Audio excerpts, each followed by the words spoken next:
So Baldur's Gate 3 is out. The game is enjoying a lot of critical acclaim. The reviewers are saying, for the most part, positive things about this game, and so are PC gamers. The game right now has been on PC for a minute, first in early access, but now its full version has been released for the PC, community, and then on console, it's going to be coming pretty soon, I think, for the PS5, then eventually the Series X. But online, if you go on, say, Twitter, you're going to see a lot of people, and I don't know if I want to call them fanboys or I want to call them basically rage farmers, using this delay of the Xbox, version as some kind of a talking point that the Series S is holding back game development. Now, we're going to go ahead and watch Sven Vinsky's response. I think that's how you say his name. Forgive me if I'm saying his name wrong. And the 5-minute response he gave when Jake Baldino asked him the question about the Xbox version on this podcast. And let's see if you actually concluded that the Series S is holding back the development of this game. But before we already go back, let me show you a few pertinent things that could help you. Number one is my position on this console generation. This console generation is limited. The hardware was already limited at the time they released it because by then, PC generations were already probably somewhere around 2 steps ahead. How do I know this? Digital Foundry recently got their hands on a Xbox Series X CPU setup, which is basically a CPU that, was taken away, or an APU system that was removed from the factory because it had some defects, and they shut down its, video memory and only allowed for the CPU to be active and allowed for it to be used to make computers. So they got that system. Some friends helped them actually bring it from China because it was only released in China, and they slapped on it a 7900 XTX, which is AMD's most recent best flagship GPU, added a fat RAM on there and some really wicked, memory in terms of storage, and ran this thing like a high-end device just using the CPU as a test. So basically, they unlocked all the other limitations because the GPU of the Xbox Series X is nowhere near the 7900 XTX, and they let them run a bunch of games. You can watch the video for yourself, but I came to Gotham Knights because I wanted to go ahead and say, I'm here to collect.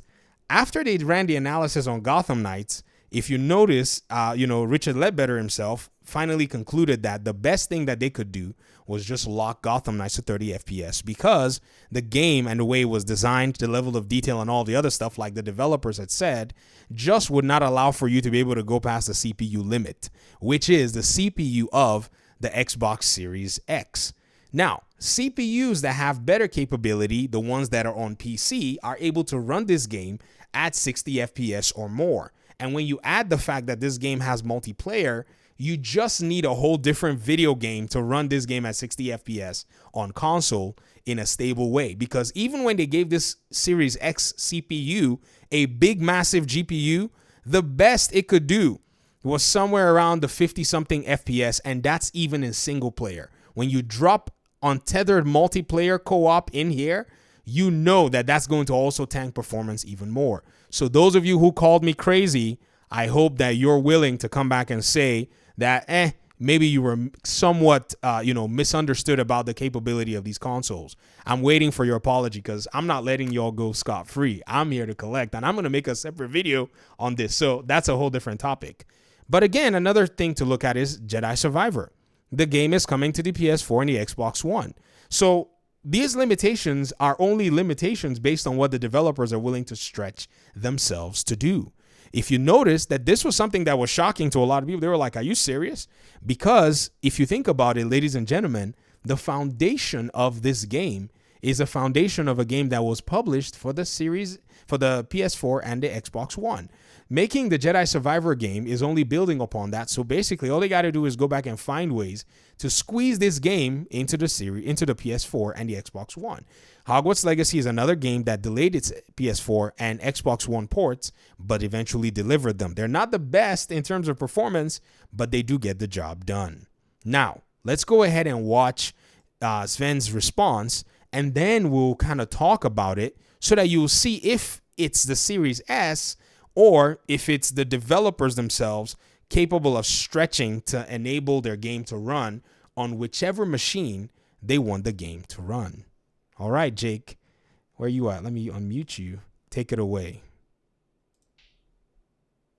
How is the Xbox development coming along? I feel like a lot of people are looking for an update.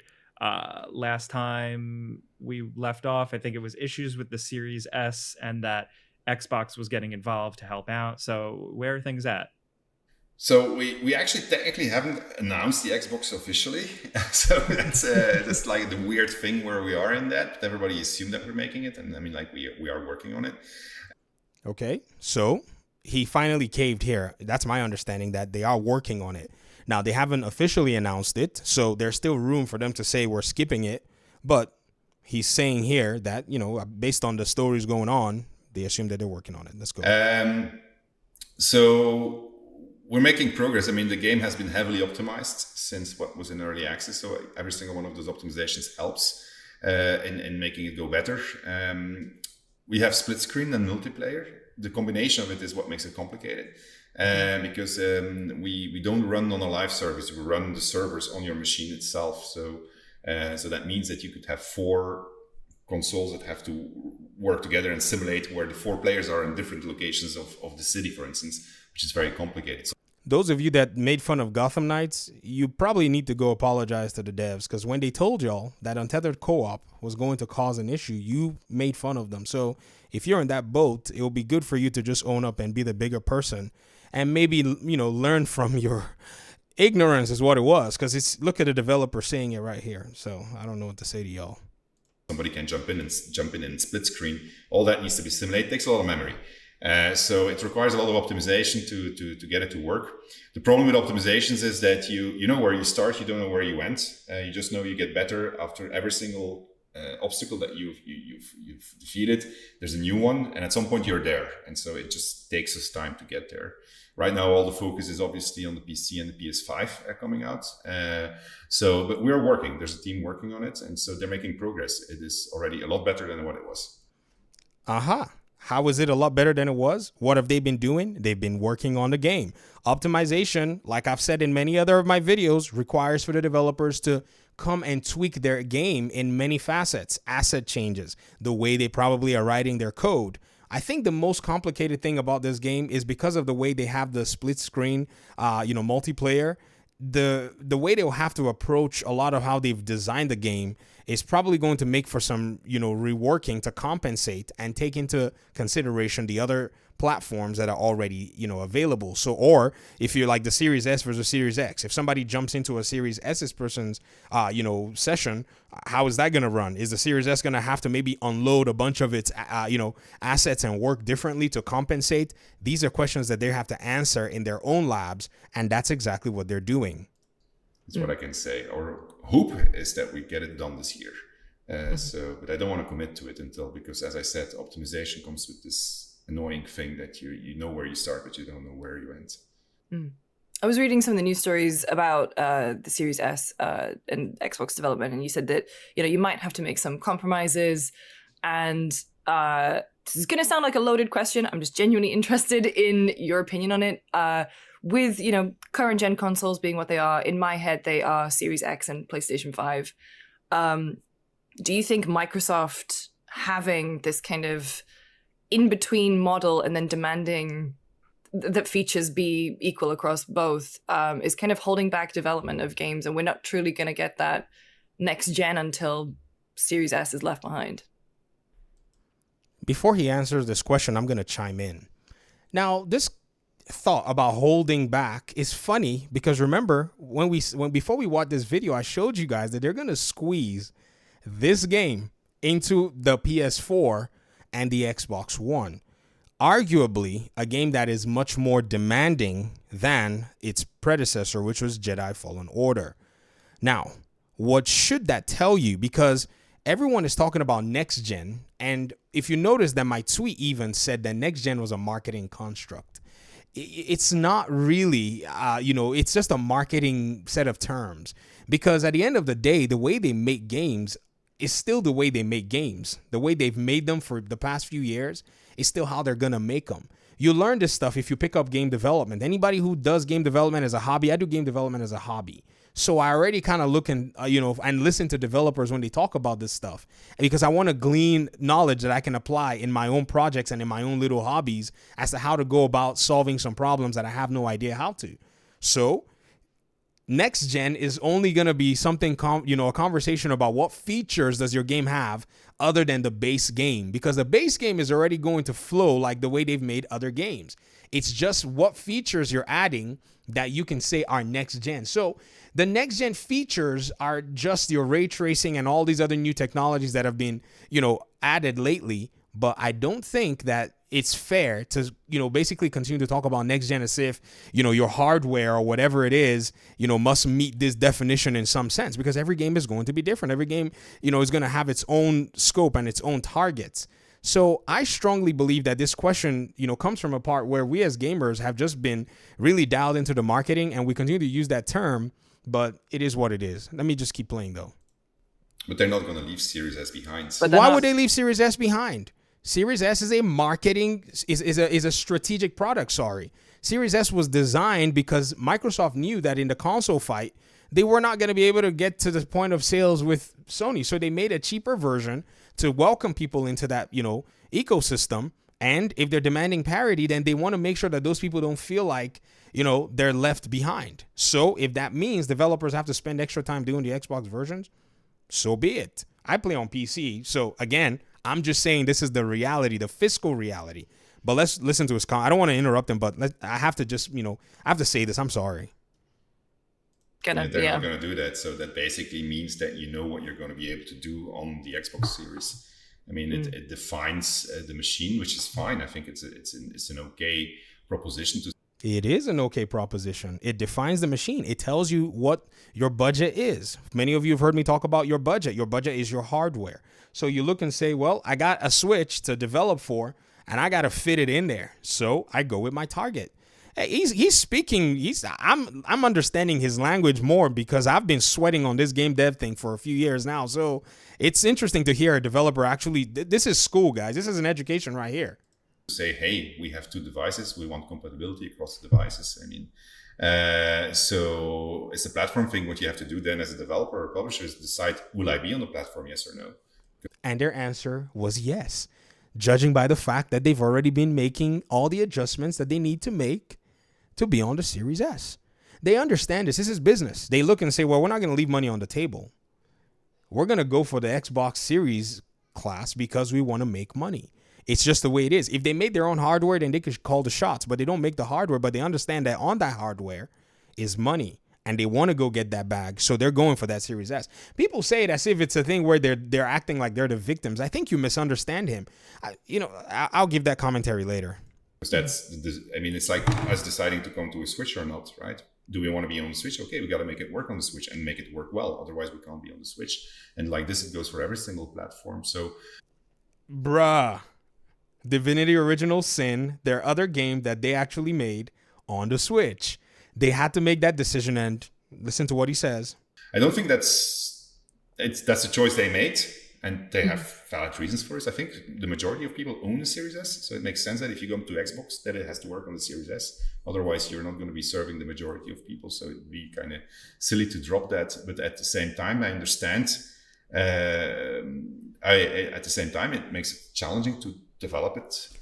You know what? I wasn't going to buy Baldur's Gate, but he said something and I'm going to buy this game on the spot. He said something that this is a true creator. Listen to this. At the same time, it makes it challenging to Xbox that it has to work on the Series S. Otherwise, you're not going to be serving the majority of people. So, otherwise, you're not going to be serving the majority of the people. This is a creator that understands that they are here to provide a service. That's the best kind of creator. I don't play CRPGs, but Baldur's Gate is now and Good Old Games has it, so even better. Shout out to this guy, man. This guy's a real one. This guy's a real one. It'd be kind of silly to drop that, but at the same time, I understand. At the same time, it makes it challenging to develop it for that platform. And there's other platforms. Like when we did DOS 2, we did DOS 2 on PC. A year later, we did it on PS4, and then a year later, we did it on Switch. They've been working on that Switch version for a long time, right? Yeah. So, but it just took a lot of effort to get it there, but you have to do it. And so, yeah, for us, it was liberating that we forced ourselves into the situation that we're going to do a sim ship. Oh, we got to do a sim ship. We've never done a sim ship. Let's do a sim ship. He's admitting their fault because he's like, we've never done a same ship before. They've never shipped multiple platforms before. So they were out of their depth in that regard. And he says it here. You just listen to what he said. Right. And the sim ship almost became a sink ship in the sense that... So this is a developer admitting his fault and saying, man, we kind of bit off more than we can chew. And, usually, you look at all these other studios, everybody looks at Ubisoft and Warner Brothers and, EA and makes fun of them. But when they ship games, they ship them on all consoles, but they have the resources. And they don't just use their local devs alone. Ubisoft pulls multiple studios to get its game out. Assassin's Creed Valhalla was like 12 Ubisoft studios that came together. The Division 2 was like 6 or 7 studios or so that came together to pull their, resources to get these games going. Larian is just one studio, and I doubt they have a lot of external help from outside. Maybe they're probably hiring, contractors, but if they're not using those outside resources, it's difficult to ship a game same day. Even NetherRealms ships almost all its PC games with QLOC in their pocket to get their fighting game PC versions out on the same day.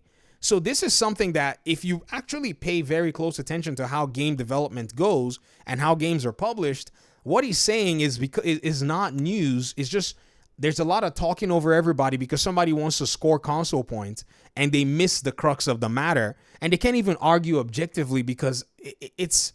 Let me just keep playing. I don't want to get frustrated. Because it was killing us. So the moment we let it loose, we got more breathing room, so we can actually focus on the platforms as we should. Hey. Maybe that's just a model for us, right? Other developers do it differently. Hey, he's writing his business plan. If you want to open a game development studio, just what he said, you can basically take that and you can write out your business plan. Are we going to ship all consoles? Are we going to ship PC first? Are we going to ship Switch first, then port to other consoles? You can go with whatever business plan you want because everybody does things at their own pace.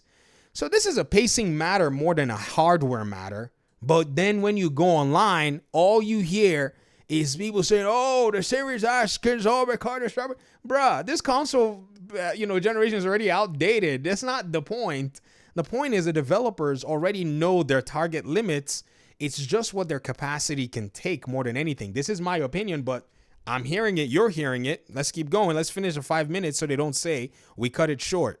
But now we can focus on PC, we can focus on PS5, we can focus on other platforms after that. And that's, for us, it's going to be better because if you look at all the releases within the past, we always try to make the most of whatever platform is there. Like if you look at the Switch, what was done by the team on those two was amazing. It was one of the first games that had Steam Cloud saves. It runs really well on a Switch. It was really, I was very proud of them, but it just takes time to make these things. Should you then let that version define when the other versions are available? That's a question that you have to make for yourself commercially. We chose not to do that. Smart man. He's like, well, if this Series S version is going to make this game sit here any longer, let's just get the other versions out and then we'll come back to the Xbox version. But when I went on the internet, that's not what these people are saying. They're all saying maybe, like one of them, I'm not going to mention any name. I don't want to sorted my video with a name like that. Maybe they just have to skip the Xbox. I'm like, you have no idea what you're talking about. You want them to skip tens of millions of dollars so that you can score console points on Twitter that you paid $8 for a check mark for? Come on, man. Be real. And so that's just it. But that doesn't say anything about the platform. I think the platform is perfectly fine. Mm-hmm. It's just like if you want to imagine that somebody comes out with like the equivalent of a PS7 now, right? Mm-hmm. And then you will have to make a choice. Will I release it on PS7? It means I can't release it on the others. Mm-hmm. So that's essentially what was going on. It's like and as a PC developer, which is what we were used to that. You have always had different platforms, min specs that scale. Like you have to say, these are your min specs. You're going to work on that. So anyway, I'm deviating. But to answer your question, we're going to get there. It's just going to take some time. Do I think that it holds it back? It just defines certain parameters within which you have to develop, and there's ways of doing that. It just takes development effort, and that effort, despite us having grown, we don't have infinite resources. So that means that we can't do everything at the same time. Wow. That people are taking what this gentleman says and running with it in a negative light on the Series S is quite shocking. This is why you don't listen to all these folk on the internet. They will mislead you. Then they'll come back later and start telling you why Gotham Knights, the best decision should have been capped at 30 FPS. That's literally what was said here.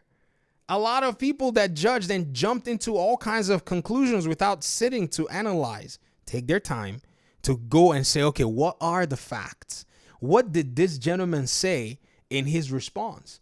They clipped it. They just clipped what they wanted to hear, the memory. Then they ran with that. Whereas he's saying it takes a lot of time. He says the platform is fine. You can go back and watch it.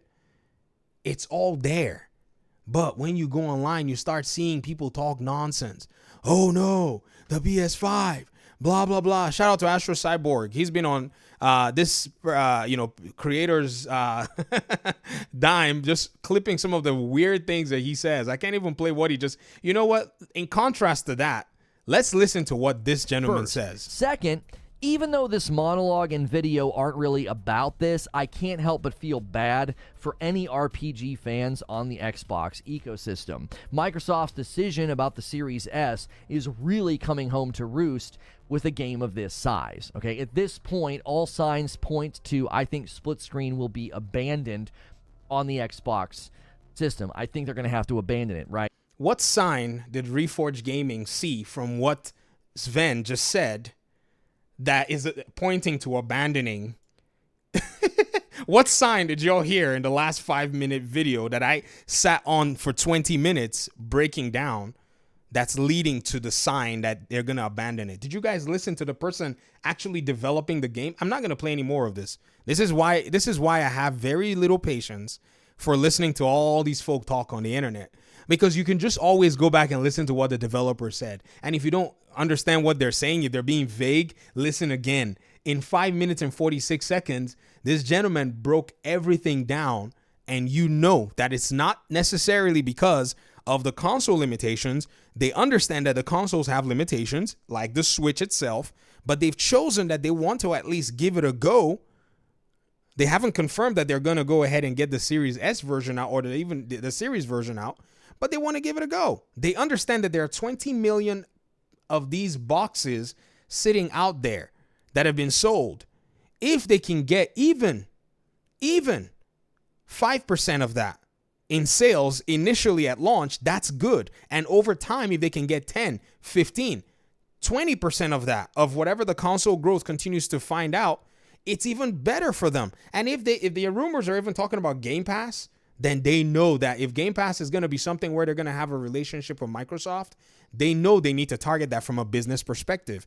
Many people think about console, conversations or gaming conversations from the perspective of, oh, my console is better than yours, my machine is better than yours. But no one is thinking that this gentleman here is probably trying to make decisions that's going to keep his developers fed, that's going to put food on the table for his artists, for his gameplay programmer, so that another studio doesn't go snatch them, because it's very competitive to find the talent that's going to put a game like this out there. If you actually consider all of this context, you will realize that it's much more than just a small clip and the conclusions that people are drawing. Now, granted, I didn't watch all of that gentleman's video in his conclusions, but his way he concluded, all signs are pointing to, I think that's probably enough for me to listen to keep my, to keep my sanity in place. So, is the Series S holding back the console generation? The answer is no. The Series S already defines the parameters within which developers should be making their games. Any developer that's claiming that the Series S is the problem is, in my opinion, kind of shocking to me, because you got a dev kit when you were making the game probably for the PS4 and the Xbox One. Let's go back. Unless your game started development like right after you received the console, the consoles themselves, and then you're like, well, I want to go ahead and develop for the Series X. Nah, you develop for the S, because that is your target. Unless, of course, you want to go for the big leagues, like the gentleman said, where you choose which one do we want to go for first, and do we want these consoles to define everything else? You say no. Then you go for the big ones, and then you come back to the small ones later on, which is what they're doing. I rest my case. Peace out.